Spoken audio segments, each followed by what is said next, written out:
Warahmatullahi taala wabarakatuh.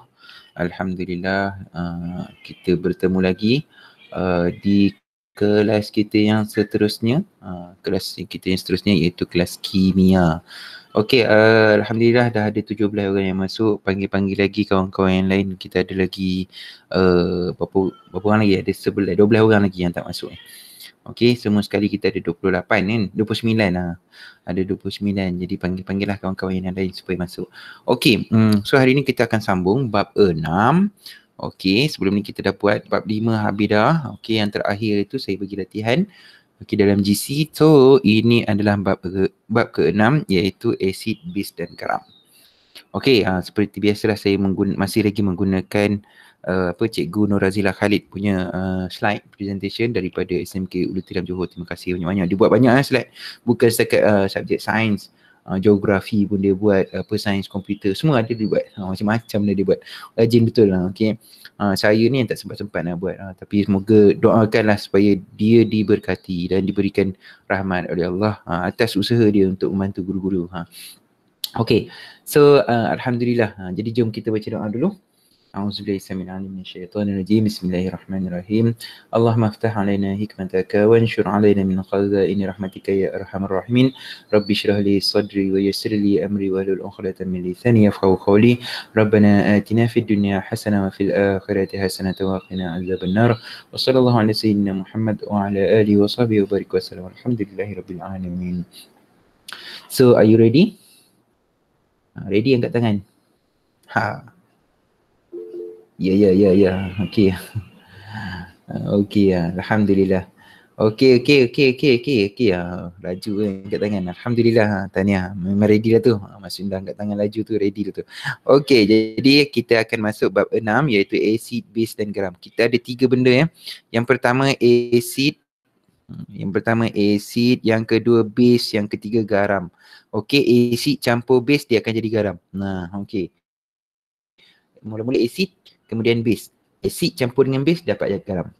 Okey. So kita akan tengok kepada acid dahulu. Okey, apakah peranan air dalam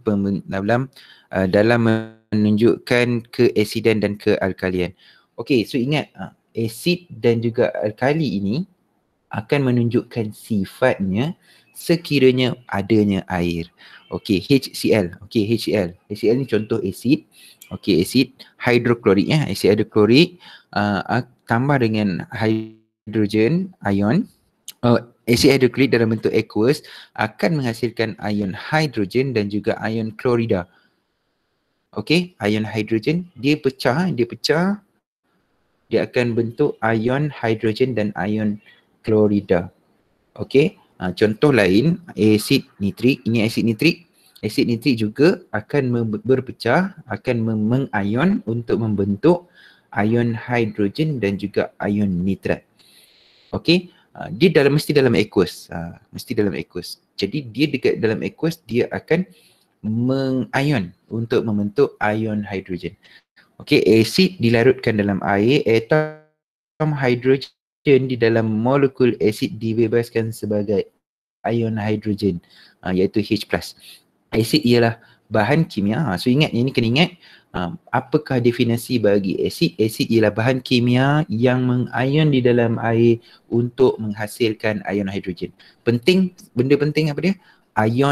Mengion di dalam air. Bateri pula dah. Mengion di dalam air untuk menghasilkan ion hidrogen. Manakala alkali pula nanti, alkali beza dia adalah dia mengion dalam air juga untuk membentuk ion hidroksida. Okey, itu beza. Ya, Sir, nak tanya. aqueous tu apa? Okey, sekali lagi, aqueous tu apa? Aqueous adalah larutan. Okey, larutan. Larutan maksudnya benda yang dimasukkan ke dalam air, yang dilarutkan di dalam air. Okey, kalau ada juga asid macam contoh amonia NH3 dalam bentuk cecair. Cecair ini dia tidak dilarutkan dalam air. Okey, maksudnya cecair itu dia tak ada air dalam tu. Bila dimasukkan air dalam tu, dia akan tulis NH3 aqueous. Aqueous itu bila dimasukkan dalam bila ada air dalam tu.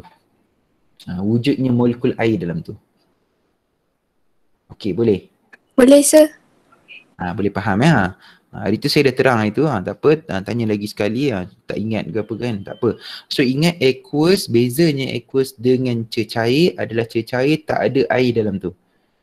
Aqueous ada air dalam tu.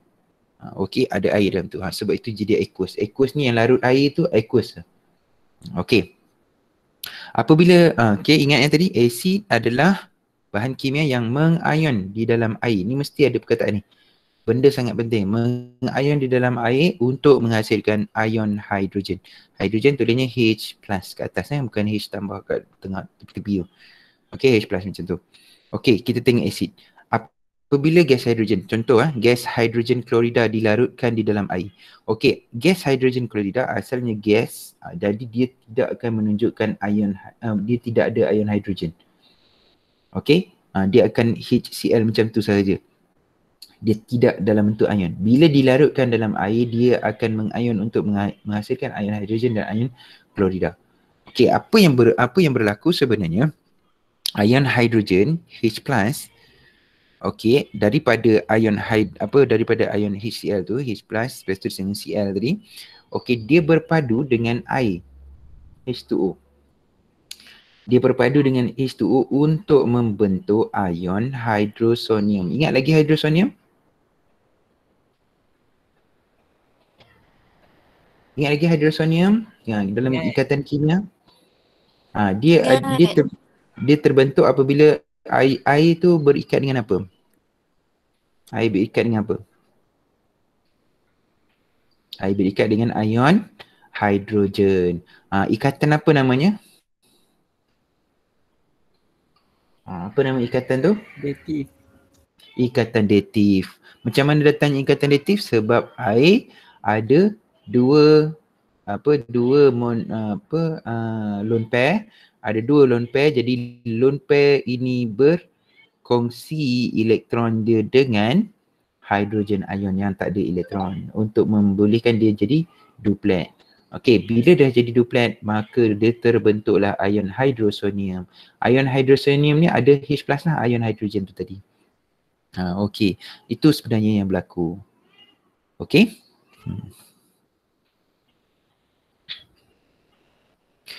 Okey, so kita tengok yang seterusnya. Okey, yang ni tunjukkan macam mana pembentukan ion hidrosonium tadilah. Yang ni saya dah cerita dah. Sebelum ni pun dah cerita ada lone pair. Ingat ada lone pair. Ada lone pair. Jadi lone pair ni lah yang bertindak balas dengan ion oksigen tadi. Okey. Kebesan asid. Apa pula kebesan asid? Kebesan asid ni macam contoh kekuatan asid. Okay, tapi dia bukannya maksud kekuatan tau. Sebab ada juga asid yang triprotik yang asid lemah. Okey. Jadi kita tengok apakah maksud kebesan asid. Kebesan asid merujuk kepada bilangan ion hidrogen yang boleh dihasilkan oleh satu molekul asid yang mengayon di dalam air. Okey. Contoh. Okey, HCl. HCl ialah asid monoprotik. Okey, monoprotik. Mono tu satu. Monoprotik. Monoprotik kerana menghasilkan satu ion hidrogen per molekul asid. Apa maksud dia? Contohnya ni. Tak ada. Okey, tak ada. Okey, saya tulis kat sini. Okey, HCl. Okey, dia mengayon untuk membentuk ion hidrogen dan juga ion klorida, Cl. Okey, kita tengok yang ni dipanggil sebagai monoprotik. Diprotik pula H2SO4 contoh Okey, dia akan mengayon untuk membentuk dua ion hidrogen campur dengan ion sulfat. Manakala asid fosforik pula H3PO4 dia mengayon untuk menghasilkan tiga ion hidrogen dan juga satu ion fosfat. Okey, ion fosfat 3 minus. Okey, so nampak tak apa dia perbezaan yang ketara di antara ketiga-tiga ni? Okey, yang pertama HCl dihasilkan berapa ion hidrogen? 1. Monoprotik. Ingat monoprotik. Yang ni Apa dipanggil? Triprotik. Yang ni pula dipanggil ni diprotik. Sorry. Yang ketiga, yang tiga ni ada triprotik. So ambil inilah. Saya ingat ni depan ni. Okey. So asid monoprotik adalah asid yang menghasilkan satu ion per molekul. Ingat dia per molekul, setiap satu molekul. Okey. Boleh beza boleh beza. Ini dipanggil sebagai kebesaran asid. Apa maksud kebesaran asid? Kebolehan bagi suatu asid menghasilkan ion hidrogen per molekul. Okey, ion hidrogen per molekul. Itu yang dimaksud dengan asid monoprotik, diprotik dan juga triprotik. Okey, boleh ada soalan nak tanya?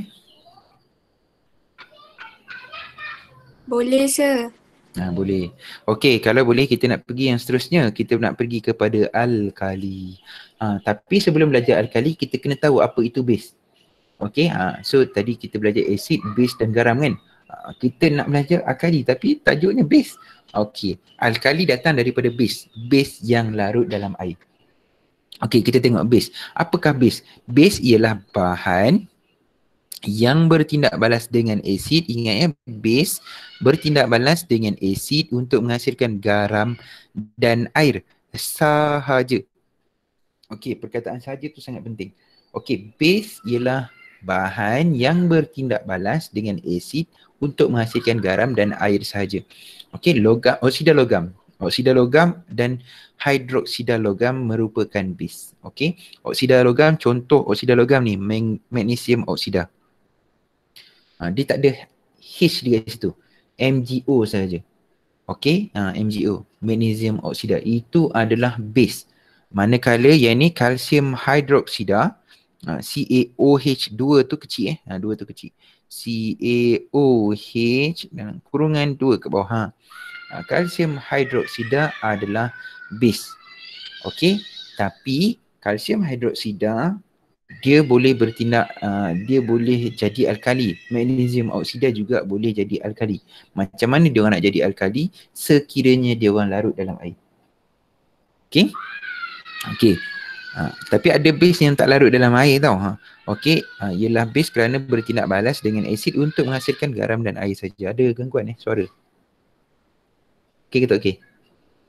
Sorry saya jelas Anak jiran jerit-jerit. Dia orang tengah gembira. Macam mana? Okey ke tak okey? Jelas Ke ada gangguan? Jelas. Jelas. Okey, tak ada gangguan lah. Kalau tak ada gangguan saya tak nak tutup pintu tu. Okey. So kita nak teruskan. Tadi kita dah tengok apa itu base. Ingat base tadi apa dia? Base hasilkan garam dan air sahaja. Bertindak balas dengan asid Okey. So kita tengok contoh dekat sini. Ini asid, ini magnesium oksida, ini base. Base campur dengan asid. Ini asid apa? Asid sulfurik. Okey, dia hasilkan garam. Garam dia adalah magnesium sulfat. Okey, magnesium sulfat dan juga air. So ini adalah contoh kepada satu base, tindak balas base dengan asid. Okey, sini kalsium hidroksida campur dengan asid nitrik, dia akan hasilkan kalsium nitrat. Okey, kalsium nitrat ni adalah garam. Garam bukannya setakat natrium klorida yang ada dekat rumah kamu, tapi ada macam-macam garam. Garam adalah hasil daripada tindak balas asid dengan base. Okey, asid campur base mesti jadi garam. Jadi garam dengan air. Okey, so tengok kat situ. Okey, so garam, itulah kalsium nitrat adalah garam. Yang ni air lah, yang kanan tu air. Air dalam bentuk cecair. Air tak ada dalam aqueous. Jangan pula air dalam aqueous pula kamu tulis. Air memang dalam bentuk cecair. Sebab dia molekul air. Okey, kita pergi kepada yang seterusnya, alkali. Alkali ni baru masuk alkali. Alkali ialah base yang larut dalam air.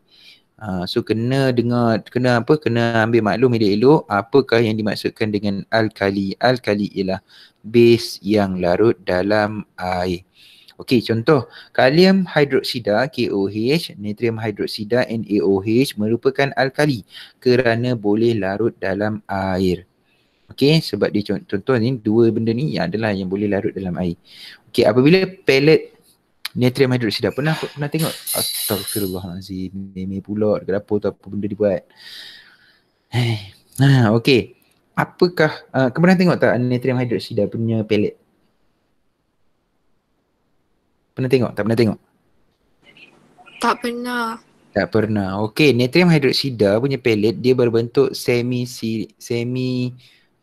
circle. Macam tu. Semi circle, separuh bukan circle, hemisfera. Bentuk hemisfera. Bentuk dia bentuk hemisfera. Warna dia warna putih. Okey, hemisfera warna putih macam tu. Okey. Hemisfera. Dia wujud dalam bentuk pellet. Kecil-kecil satu-satu. Okey, dia dekat Mamal adalah. Kalau dekat sekolah, dekat rumah macam mana saya nak tunjukkan. Boleh Google lah kita tengok apakah yang disebut sebagai pellet natrium hidroksida. Dia boleh dimasukkan dalam air. Bila masuk dalam air dia akan terus larut. Masa nak larut tu dia rasa panas. Nanti kamu belajar dalam kadar tidak balas. Kenapa panas ataupun dalam redox. Nanti kamu belajar kenapa dia panas. Nanti kamu belajarlah dengan Cikgu Fatin nanti insyaAllah. Okey. Apakah kemudian dia bila dia larut dalam air, natrium hidroksida ni ataupun kalium hidroksida ni bila dia larut dalam air dia akan menghasilkan ion hidroksida. Okey, bila dia menghasilkan ion hidroksida maka dia dipanggil sebagai alkali. Okey. Ni natrium hidroksida dalam bentuk pellet dia wujud dalam dia punya kekisi.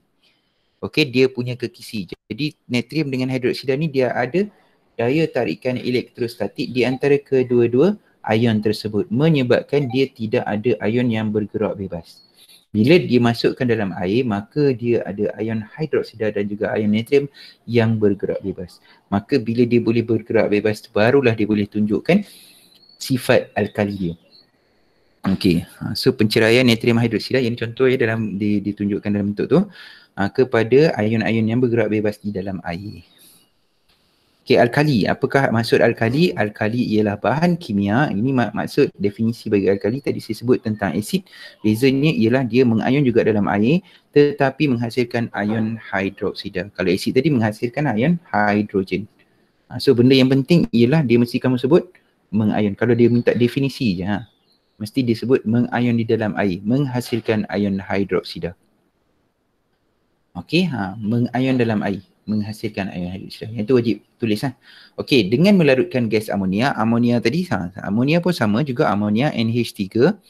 NH3 ni dalam bentuk gas. Okey, kalau dalam bentuk gas, kalau dilarutkan dalam air, campur dengan air H2O, dia akan menghasilkan amonium dan juga ion hidroksida. NH3 nampak tak ada OH pun cikgu. Okey, tak ada OH kan? Tapi sebenarnya dia akan ada OH. Mana datang OH dia? Dia datang daripada NH3 campur dengan satu hidrogen, dia akan jadi NH4+. Ni sama juga ikatan datif juga. Okey, campur dengan ion hidroksida.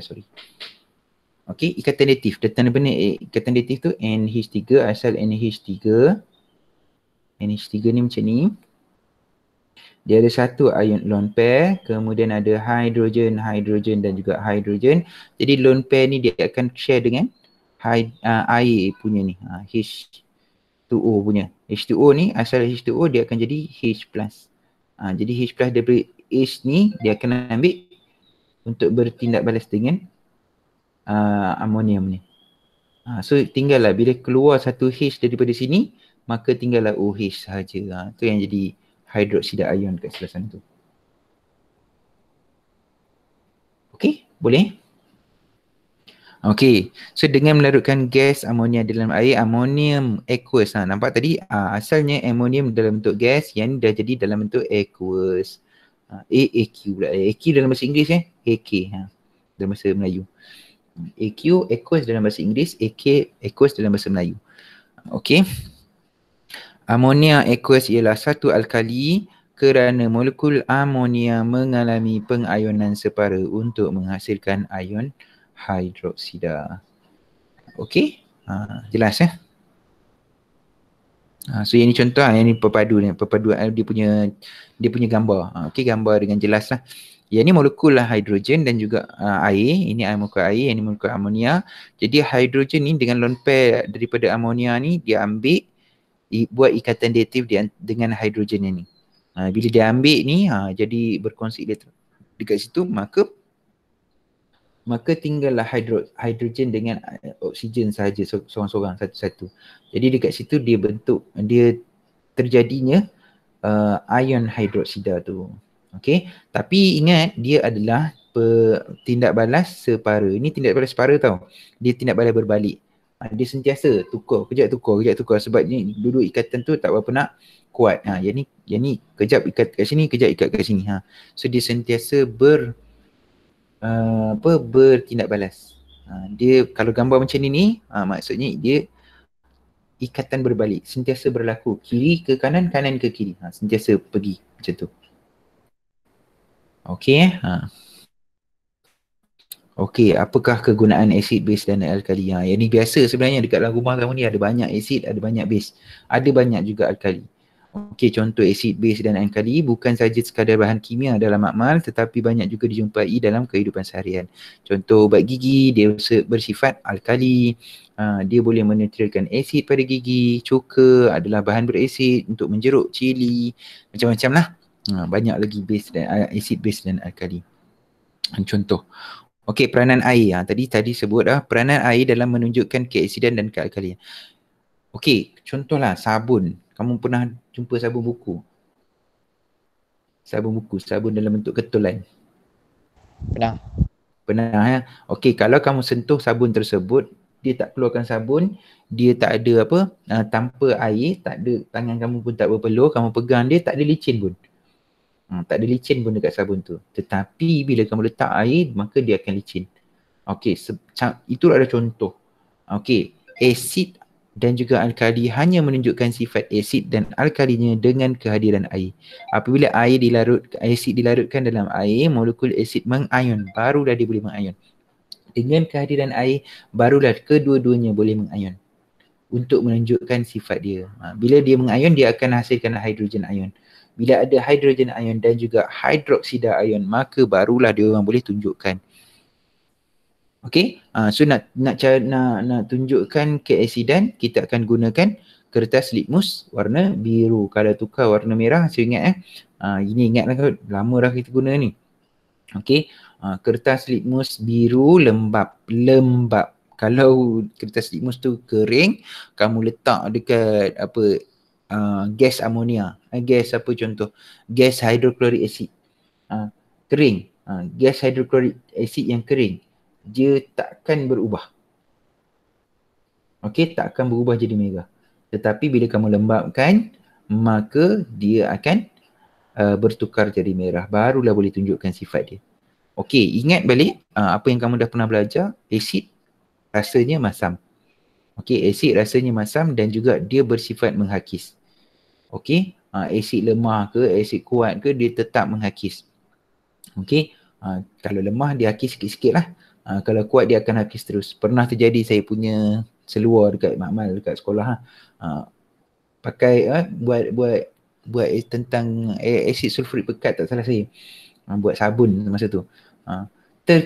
Terjatuh, dia menitis dekat jatuh kena dekat saya punya seluar, tebuk seluar saya. Okey, masa tu memang guna asid sulfurik pekat. Okey, memang tembuk seluar saya. Memang tak guna dah sebab tu, tembuk tembuk. So pentingnya pakai kod makmal dekat dekat sekolah. So at least kod makmal kita adalah pelindung nombor yang mula-mula. Maksudnya kalau dia tertitis dekat atas kod makmal, kod makmal saja yang bocor. Okey, macam saya hari tu saya pakai seluar saya tu bahagian kaki sebabnya kod makmal tu tak sampai kaki kan. So kena dekat kaki tu. Dia menitis, saya tak perasan. So tembuk. So itu adalah memang sifat asid dan juga alkali. Alkali ke asid ke sama je. Okey. Jadi ion hidrogen tidak hadir tanpa kehadiran air. Okey, contoh lain, contoh asid lain, asid oksalik. Asid oksalik ni C2 H2O4. Macam tu cara tulis dia. Hanya wujud dalam bentuk molekul. Okey, dia kalau dia tak ada air, dia dalam bentuk molekul. Tapi bila dah ada air, barulah dia akan keluar dia punya ion hidrogen je. Okey, ni contoh lah. Okey, yang ni kertas litmus merah. Kertas litmus merah akan bertukar jadi warna biru sekiranya dia masuk ke dalam bahan beralkali. Okey, bahan beralkali tu maksudnya dah yang jadi yang ada menghasilkan ion hidroksida lah. Okey, tanpa air, ion hidroksida tidak akan wujud. Contoh tadi natrium hidroksida dalam bentuk pellet. Dia tak ada air dalam tu.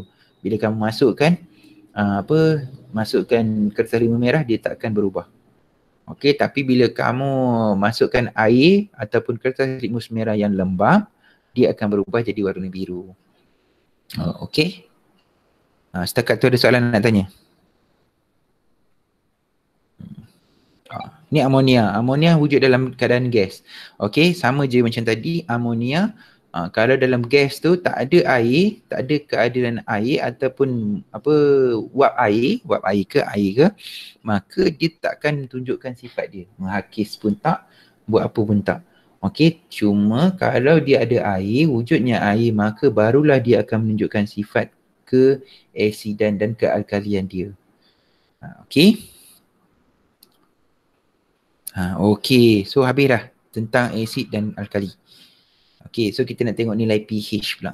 Apa nilai pH? Pernah belajar kan nilai pH? Kamu pernah belajar dulu pH 1, pH 2 sampailah 14. Masih ingat lagi? Daripada sifar sampailah 14. Ingat. Okey, masih ingat kalau 7 tu dia dipanggil sebagai bahan ni neutral. Masih ingat kan? Okey, macam mana sebenarnya nilai pH ini kita dapat? Mana dapat nilai pH ni? Adakah kamu tahu pH itu apa maksud pH?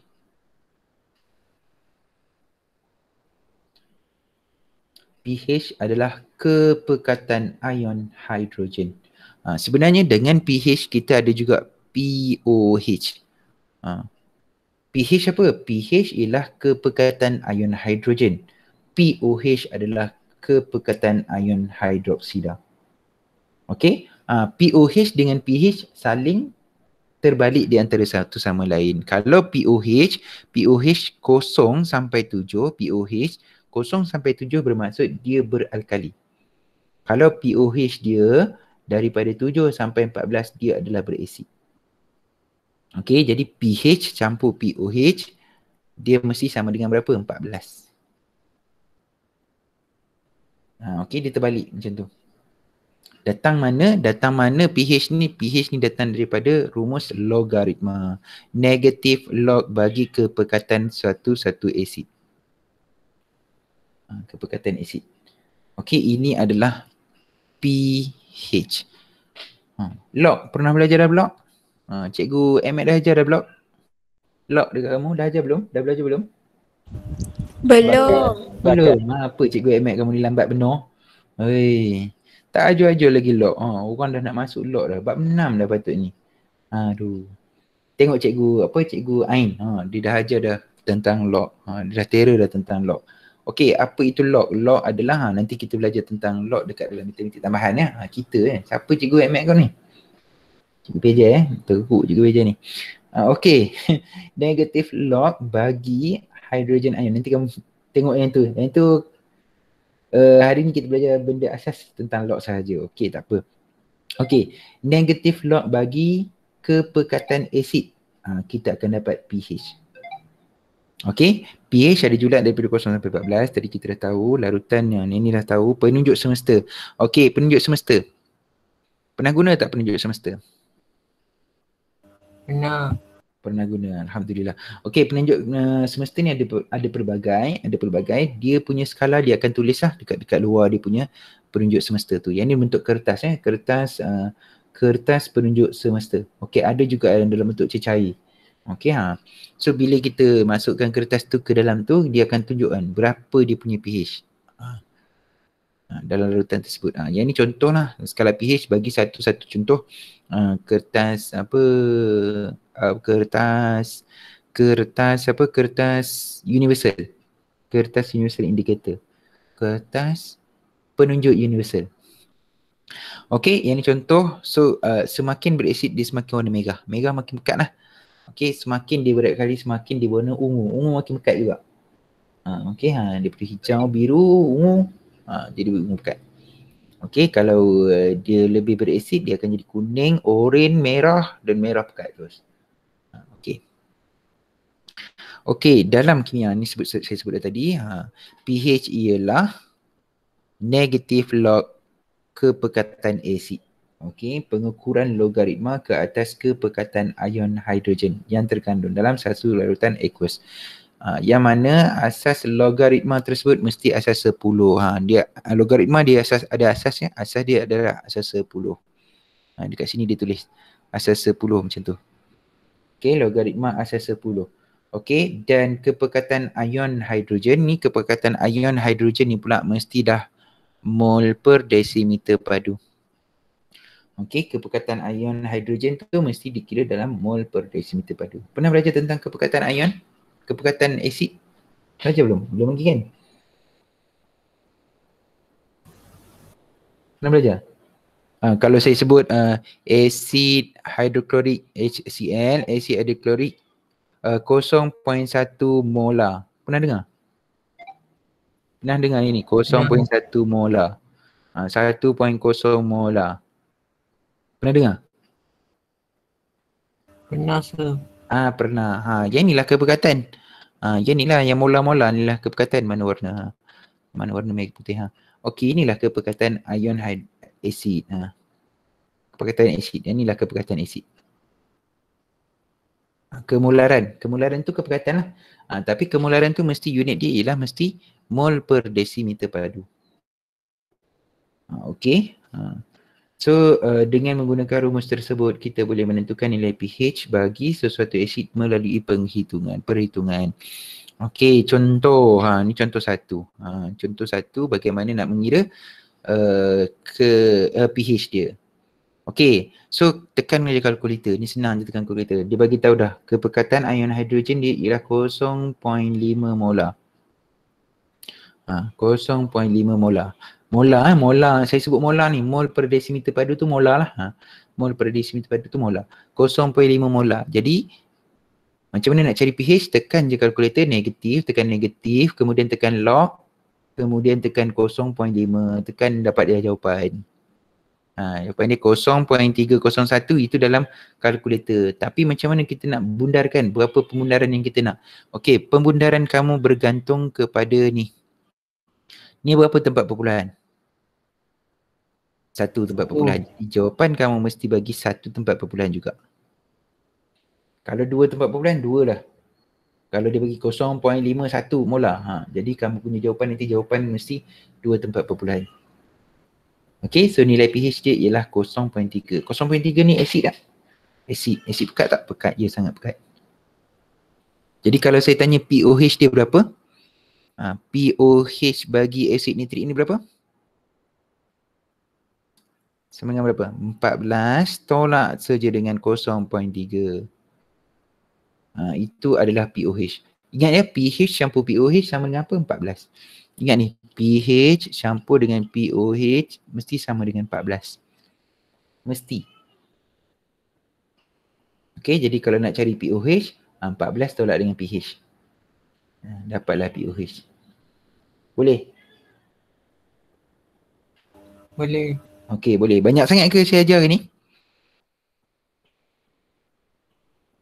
Ingat ya buat nota. Ingat buat nota. Cikgu baju pam, tak ada buat nota langsung. Apa pun tak ingat nanti. Okey, sekali lagi. Sekarang ni soalan dia kata tentukan kemolaran. Dia minta kemolaran pula. Kemolaran ni maksudnya kepekatan lah. Kemolaran tu maksudnya kepekatan. Kepekatan asid hidroklorik dengan pH-nya adalah 2. Dia bagi pH 2 pula. So ingat tadi rumus dia pH sama dengan negatif log kemolaran asid. Jadi macam mana nak cari kepekatan dia. Jadi pH dia kita tahu ialah 2.0 sama dengan negatif log H plus. Okey, jadi bila kamu pindahkan negatif dulu, okey, pindahkan negatif, kamu akan dapat negatif 2.0 log H plus. Okey, macam mana nak cari H plus punya kepekatan? Okey, tekan dekat kalkulator kamu, tekan shift, tekan log, kemudian tekan negatif 2. Ni tekan buka kalkulator kamu. Nampaknya keluar. Okey, kalkulator, kemudian selalu keluar 2. Okey. Okey, tekan ni log kan? Log. Okey. Ni ada. Jumpa kan log? Okey. Nak cari apa nak bawa ke sana kan? Bawa ke sana tu nak cari H plus punya kepekatan. Sama dengan apa? Tekan je shift log. Tekan shift, tekan log, kemudian tekan negatif 2 ni, negatif 2.0. Okey, tekan sama dengan. Dapatlah jawapan dia. Jawapan dia ialah 0.01. Okey. Kena tulis unit. Unit jangan lupa. Mol per desimeter padu. Unit wajib ada. Dalam kimia wajib ada unit. Tak ada unit, salah dah kamu. Okey ke tak okey? Susah ke senang? Okey. Okey, susah senang kita bersama ya. Okey, okey, yang ni saya dah sebut tadi, POH ialah kepekatan ion hidroksida diwakilkan oleh nilai POH. Yang ni saya dah sebut tadi. Berdasarkan rumus berikut. Sama je, rumus dia sama. POH ialah negatif log hidroksida punya ion. So ingat pH campur POH, pH campur POH sama dengan 14. Okey. Okey.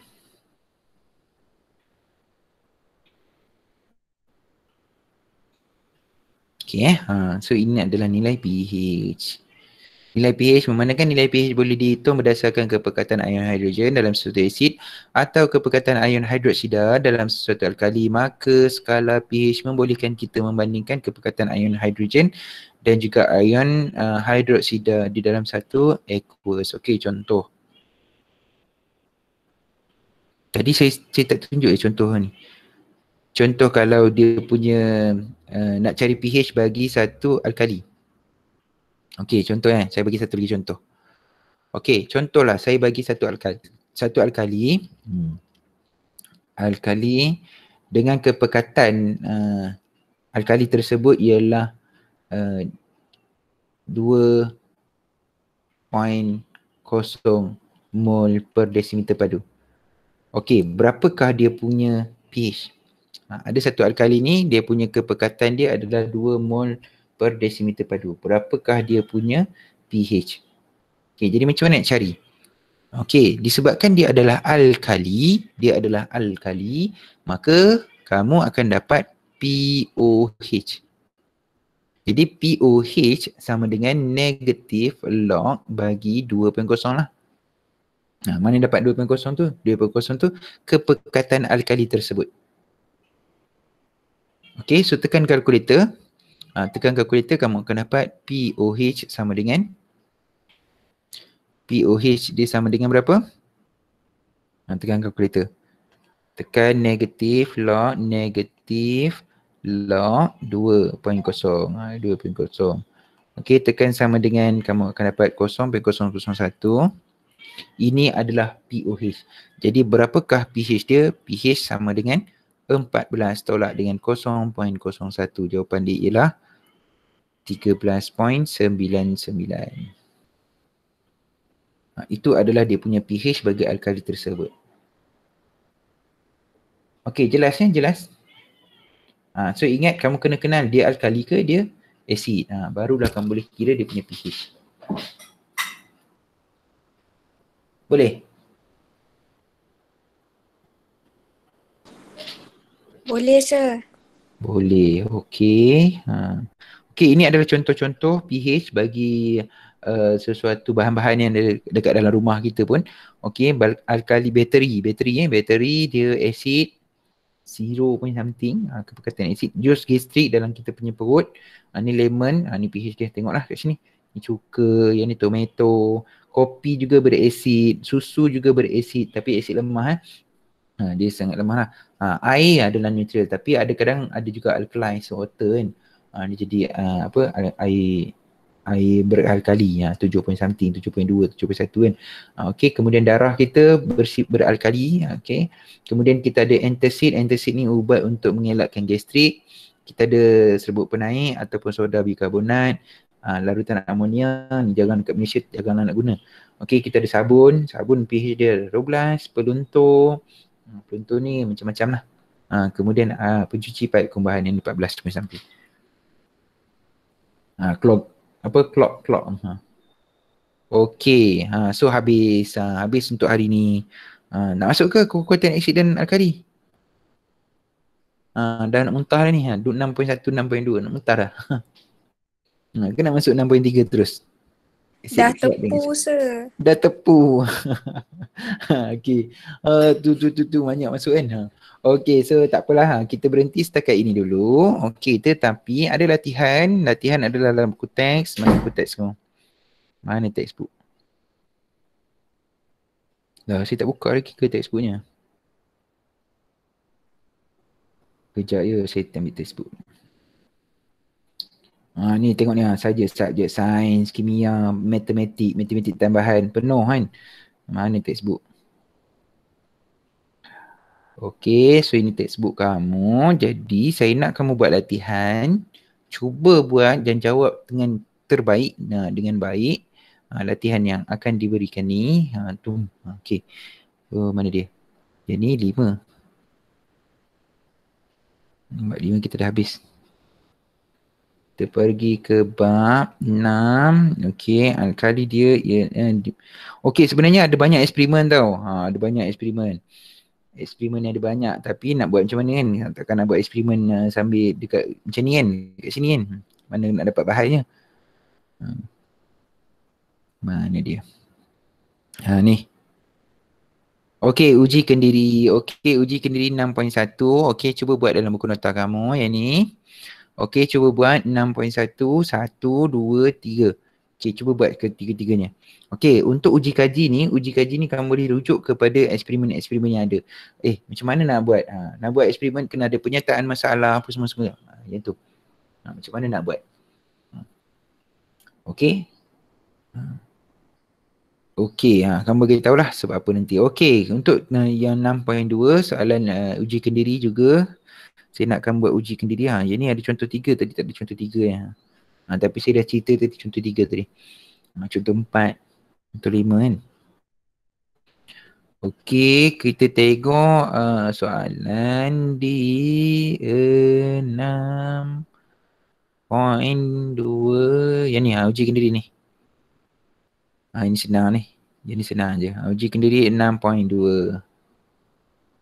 Okey. Buat ya uji kendiri 6.2. 6.1 dengan 6.2. Cuba buat. Cuba buat sebaiknya. Okey, itu sahaja daripada saya. Ada soalan lagi nak tanya?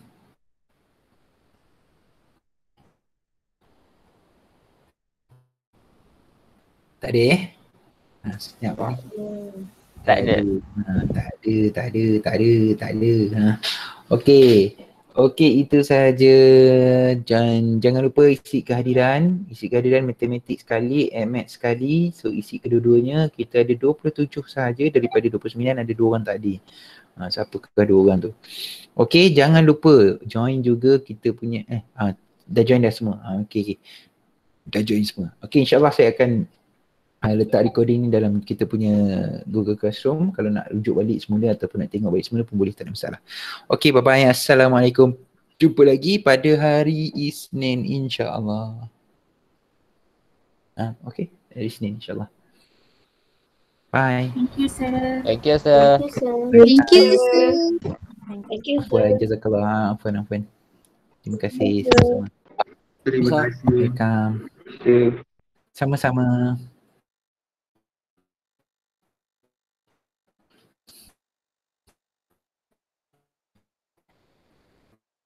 Bawah ada nak tanya soalan?